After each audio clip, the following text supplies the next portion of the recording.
156, Special Incentive Elk Arbitration Panel, LCB file number R031-15. Game Division Administrator Brian Wakeling. Workshop. Public comment will be allowed. The Commission will consider permanent adoption of a temporary regulation which expires November 1st, 2015, related to amending NEC 502.42283, by which the Commission may facilitate decisions by appointing or serving as an arbitration panel should arbitration of elk incentive awards become necessary, and other matters related thereto. The temporary regulation was workshopped on March 20th, 2015, and the temporary regulation was adopted May 15th, 2015 at the Commission meeting. Mr. Wakeling?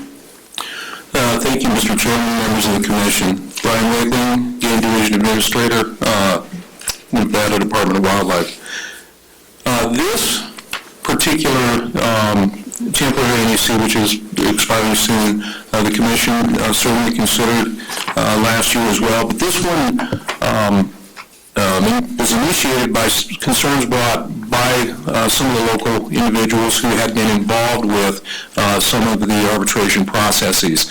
And so essentially the way the arbitration process operated in the past required a local businessman, a local livestock producer, a local cab member. And it often, while those individuals were often very familiar with the situations, there was also difficulty dealing with some personal relationships at that level. It put stresses on individuals that they were uncomfortable with. And so and I believe it came from Lake County, they had submitted a letter requesting the Commission to consider some other approaches to the arbitration process. What this arbitration process allows now is for either the Commission or to act as the arbitration panel or to appoint an arbitration panel that includes some specific membership and can be from a broader cross-section of the state rather than just that local community, and doesn't make it so personal. The Commission did have to address one arbitration concern this past June using this temporary NEC. When this went through, my understanding, looking at some of the changes the LCB added in here, and adding some, like July 1st, I think that, I don't believe that was the way it had been specifically written in the original. They added July 1st, and some additional wording, but finally they added the point that the Commission will set forth the procedure for filing a claim and the process for which a claim must be resolved. This is something the Commission has already done, and so that was added by the LCB, but it's something the Commission's already addressed. Okay, questions for Mr. Wakeling? So Brian, with the July 1st, if I remember right, I think we had talked about finishing any arbitration at the June meeting, so I don't see an issue with Mr. Chairman, I don't see any issue with that at all. We did have some communication with the LCB as their initial wording made it look as though it could last a year following the claim, and we discussed it with them. They were comfortable with this language. We're comfortable with this language. I think it's essentially the same intent that the Commission had. Okay. Additional questions or comment by the Commission? All right. Seeing none, County Advisory Board's input on 6D related to Special Incentive Elk Arbitration Panel. Public comment? Seeing none, I'll bring it back to the board, and unless there's a suggested change, we will advance this one to the next meeting. Same scenario as the previous item. Okay. Seeing none, so we'll advance LCB file number R031-15 to a second workshop and approval at our next meeting. With that, that closes agenda item number 6. We'll move move to agenda item number 7, reports, informational. 7A, Western Association of Fish and Wildlife Agency Annual Conference. Secretary Tony Wasley, myself, Commissioner McNeach, Commissioner Valentine. A report from the annual conference will be provided. Director Wasley, if you'd like to lead off, please. Thank you, Chairman Rue. First of all, let me thank you for the kind words and the letter to the governor. I think the same should be said for our representation by our commissioners. Some of the past meetings I've joked with Chairman Drew about the need to turn his name tag around so people didn't know where he was from. However, this meeting I actually suggested we should increase the font size just based on his representation of Nevada and the Department of Wildlife as well as the Commission. So for those that don't know, the Western Association of Fish and Wildlife Agencies has 23 member states and provinces. We had very good representation from the states, and we had a couple provinces present as well. The attendance of the conference was definitely the highest that it had been in the previous 5 years, and once all the members are tallied, it could be a record. We had approximately 325 attendees. The participation at the conference, although it's a state and provincial organization, one of the unique benefits from these meetings is that it provides great access to high-level federal officials as well. So we had very good participation from Department of Interior staff, BLM, USDA, Forest Service, NRCS, Fish and Wildlife Service, and they are very involved with the committee meetings. There's a series of committees addressing a whole host of things. You'll hear about some of the specific committees later in the department activity report. But I wanted to not only thank Chairman Drew with the other commissioners that attended and participated in that, and then I wanted to extend a huge expression of gratitude and appreciation to staff that participated. It's not a small undertaking. We had some folks that were getting up at 2 in the morning and weren't going to bed till midnight the same day due to the activities, the preparation. It's all told, it was about 8 continuous days through the weekend. We did have a professional events management company assisting, but really it's heavily reliant on agency staff. And as Chairman Drew indicated, there were a significant number of compliments, and I think that we were able to put our best foot forward and really showcase some of the unique resources and landscapes that we have here in Nevada. The theme of this year's conference was Landscapes in Transition. We were able to have George Gruhl. Some of you may know George. He worked for the Department of Fish and Game at the time in Nevada in the 50s. George has worked in several western states. He has a series of photo points from the late 1800s to the late 1990s, comparative photo points. He had those photographs for Montana, Wyoming, Idaho, California, and Nevada, and so there was very broad appeal and broad interest in that, and it was a great way to capture the essence of landscapes in transition. Some of the other landscapes aren't necessarily the physical landscapes that we're seeing transition within, but the political landscapes and the way that we deliver conservation delivery through partnership. As the city president of Wafra, I was blessed with the opportunity to acknowledge an individual or organization with the Wafra President's Award, and I gave that award to the bi-state conservation effort. There was no one individual that was the recipient of the award. We had a couple landowners from the bi-state DPS area. We had a technical advisory committee representation and executive oversight committee. So really, it was somewhat emblematic of the way that we're delivering conservation now, and it really epitomizes the landscape in transition, that political landscape, and the way that we're currently delivering conservation through partnership. Again, I really want to express my heartfelt gratitude to both the commissioners that were able to participate, as well as staff and the job that they did.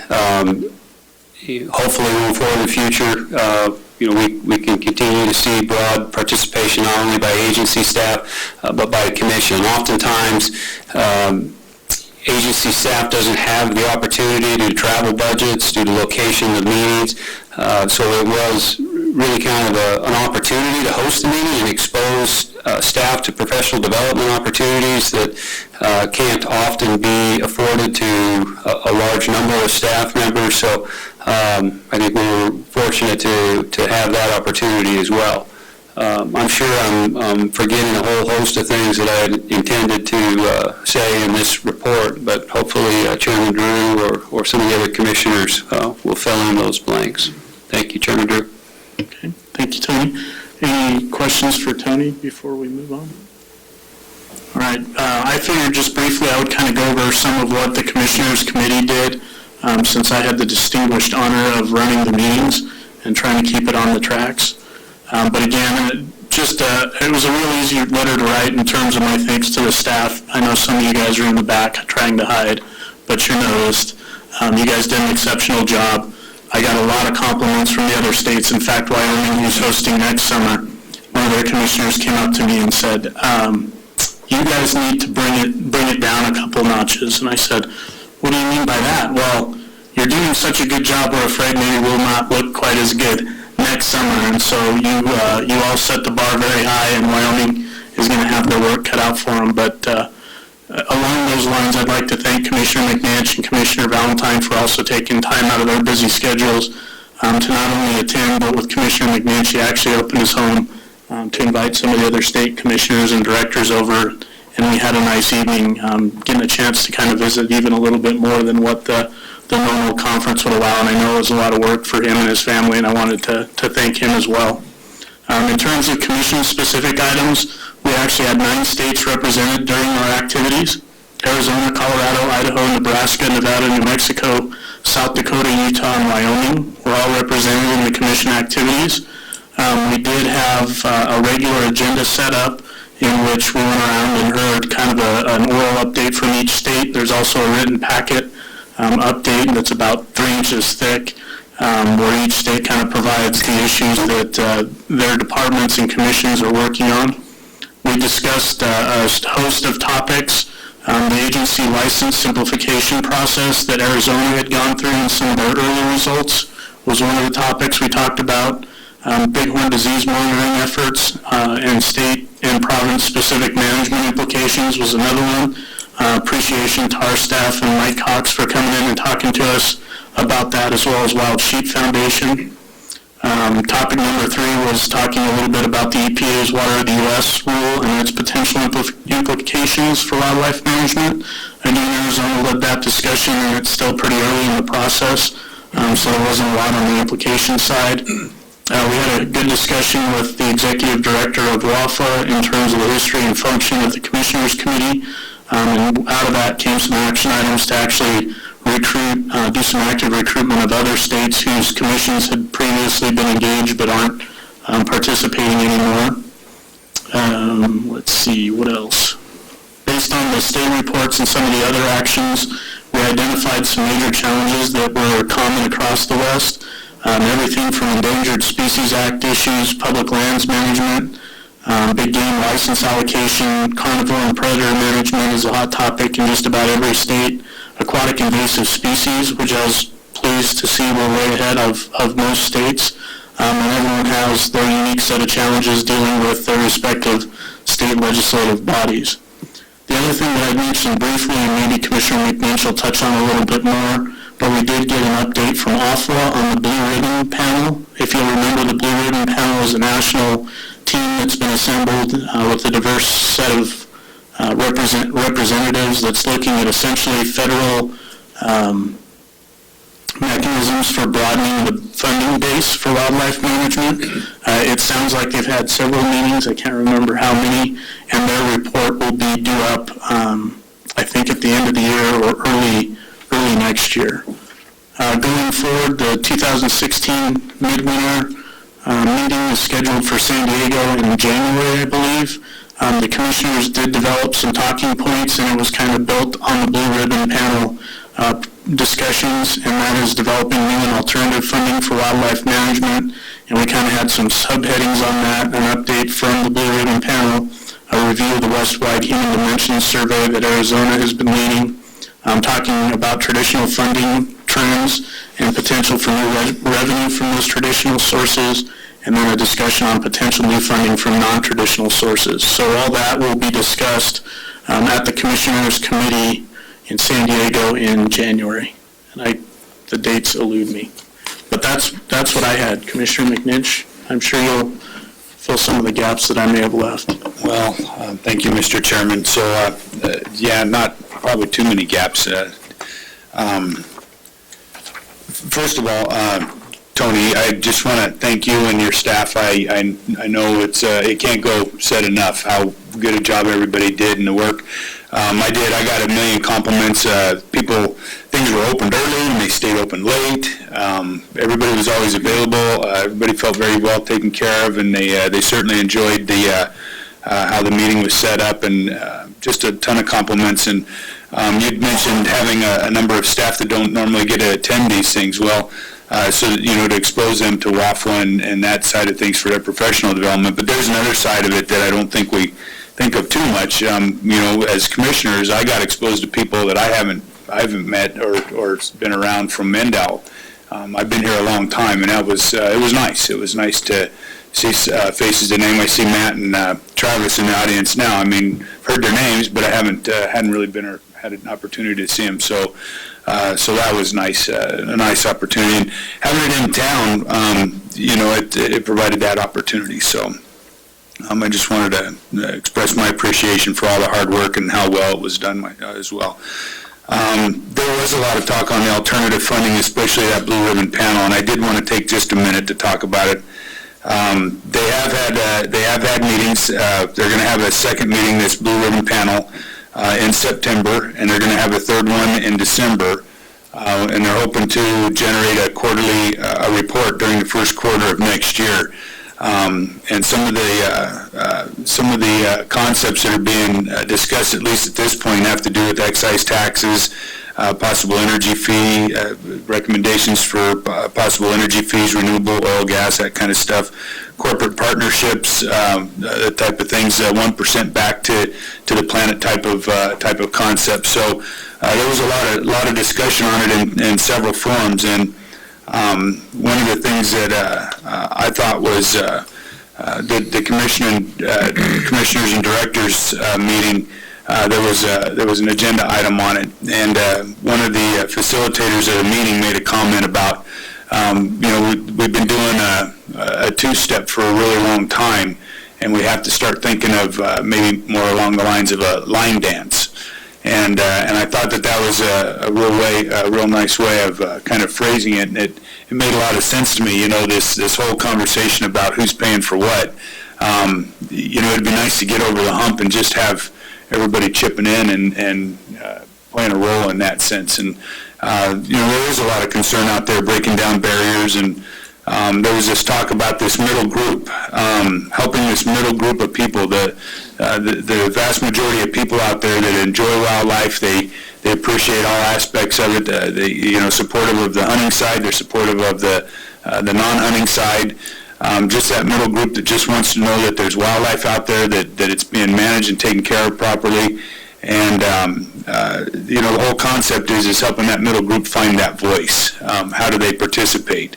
To do the volunteer programs, buy a habitat stamp, and, those things are, they're in place. They're not real functional at this point in time. And I think it's exciting. I think it's an exciting time in that sense. Director Wassley is playing a real important role in that, I can see. And, just being a voice of reason. And it's going to be a long process, but I'm excited at the potential, and I think it's one of the most exciting things that's come along in wildlife for a very long time to broaden that funding mechanism. Let me see here. There was there's not a lot more that I need to talk about probably. There was some, the Department of Wildlife has been participating in a little bit of human dimension work. Tony, I don't know if you were going to touch on that at all. I don't know a lot about it. But one of some real preliminary type stuff, and maybe I'm stealing thunder or something, but I don't think so. But one of the interesting finds was that the department is doing a very good job of the recruiting, people into the system, but not necessarily finding real effective ways to keep them there. And it kind of has opened this conversation to, is that the right mechanism? Is it something that should be done later? Is it something that should be done a different way? And that's what I think, here goes Dave beating his human dimension work drum again. It really allows for some very effective strategies to be developed and some real effective decisions to be made that help achieve, what needs to be achieved. And when we understand what's going on out in the public a little bit, and I just see it as a real effective, real important tool, and I'm glad to see the department participating in it. I really am. I think it's a real good thing. I watched the commission in Arizona. They do a lot of human dimension work to help them make decisions, to kind of see where things are at and, define the lay of the land a little bit. And, I hope that at some point that this commission has that opportunity to take advantage of that as well. I think it's a real good tool. So that's enough out of me. It was a very good conference. I very much enjoyed it. Commissioner Valentine, anything to add? I don't have a lot to add because I was only there one day. I wish I could have been there a little longer. I'd like to thank Director Rosley and NDOW staff. They did a great job. I'd also like to give a little special thanks to Commissioner McNinch for his participation in sponsoring the dinner for all the commissioners. I thought that was a really good thing to do. And then also a special thanks to you, Chairman Drew, for your coordination on the committees. Yes, I've gone 2 meetings now without saying anything, and I very much appreciate it. He's really set the bar high. I'm going to say one more thing. I think you're good. He went home at about midnight and put together a very comprehensive report for the business meeting the next day, and I can tell you that I've never seen that before. And I know this didn't take just 2 minutes. I mean, it was well done, and I know it took time, and I appreciate the thoroughness. And you led, some of those conversations in these meetings are, the commissioners' committee. I said at the business meeting is it's kind of an exciting committee because we're a little bit unpredictable. I know the directors, while they invite us in, they always bring a little bit of an edge to us because they're never sure how we're going to behave. But some of the conversations are lively, and Chairman Drew was very effective at keeping us on track, and it was a very well-run meeting. I appreciate that. Additional questions or comments at this point? Mr. Chairman, if I might, a couple things with joggers. I too really wanted to express some gratitude to Commissioner McNinch. He opened up his home and hosted all the commissioners and directors that arrived early, and I know we left it in a state of disarray. So I wanted to thank you. It was a great kickoff, really kind of an icebreaker to give everybody the opportunity to kind of start the week off, get to know each other. I also, just kind of for the benefit of those here today, oftentimes people hear about these meetings and they think about the expense that's incurred and the time out of the office. Oftentimes we hear complaints from field staff, well, when are you going to take care of Nevada? And I just want to point out some of the value in these meetings. Not only does it provide access to high-level officials in Washington, D.C., to where we can take very specific concerns. At this particular meeting, in Nevada, we've had a challenge in deploying radio telemetry collars in wilderness areas on bighorn sheep recently. And it's all due to some changes in the wilderness manual that changed the definition of what an installation was, and radio telemetry collars are now covered under the definition of an installation. And we were able to have a very pointed and specific conversation with somebody in the Department of Interior that was in complete agreement with us, and before the week was out, changes were underway at the Washington, D.C. level. So there are opportunities to engage. There's opportunities to network with your peers in other states, whether it be a commission, habitat, fisheries, whatever. There's also an opportunity to share science and develop a unified front on issues. For example, the radio telemetry collar being classified as an installation. If multiple states are having that same challenge and they bring that position forward with a unified front, it's much more compelling argument than if you had individual states. So there's tremendous benefit to the state of Nevada to have that. It's a one-time-a-year event that's well-attended, and there's huge returns. One other thing I wanted to touch on was the Blue Ribbon Panel, and I just want to say that you will hear more about the Blue Ribbon Panel. And to kind of expand on what Commissioner McNich said is that we have this North American model that we fund wildlife conservation with, and just speaking in rough terms, what that means is that we're taking revenues that are generated by tag and license sales on fewer than 10% of our state species and trying to leverage that to take care of the remaining species. And it creates an us and them divide in how we manage species, game, non-game. And this Blue Ribbon Panel is co-chaired by the former governor of Wyoming, Dave Freudenthal, and the founder of Bass Pro Shops, Johnny L. Morris. And it's 20-some-odd individuals, 23 or 24 individuals that are from the private industry that are looking to create a new funding mechanism for the 90% of species that quote-unquote don't pay for themselves per se, so that we can address the needs of all species. And it's a national trend to discuss the funding of conservation beyond those species for which we can account for their contribution directly, whether it be via tag or license sales. So that Blue Ribbon Panel, when you hear that Blue Ribbon Panel, it's really about broadening the funding base and getting away from this us and them non-game game and having a more inclusive funding mechanism to where the non-game species would have, their own, would be part of the North American model, not a competing model, but a broader model. And then lastly, and certainly not least, there's two employees, one former employee, one current employee that were acknowledged at the awards banquet. Rich Haskins was present, and he received a honorary lifetime membership to the Western Association of Fish and Wildlife Agencies, and then John Schoberg, who's a current employee, Chief of Fisheries, received a Wildlife Professional of the Year award, which was a significant achievement. And Dan Ash, Director of the U.S. Fish and Wildlife Service, was present to see that and acknowledge all the hard work that John has done towards restoration and maintenance of fishes, certainly desert fishes in the south, and more recently his efforts in the north. So I'd be remiss if I didn't mention those two and the awards they received. So thank you. Thanks. Any other questions or discussion? Okay, seeing none, before we move to item 7B, because I think we have a PowerPoint, what we'll do is take a little bit of a break. It's 2:37 by my watch, so we'll come back at 2:50, and we'll start back then.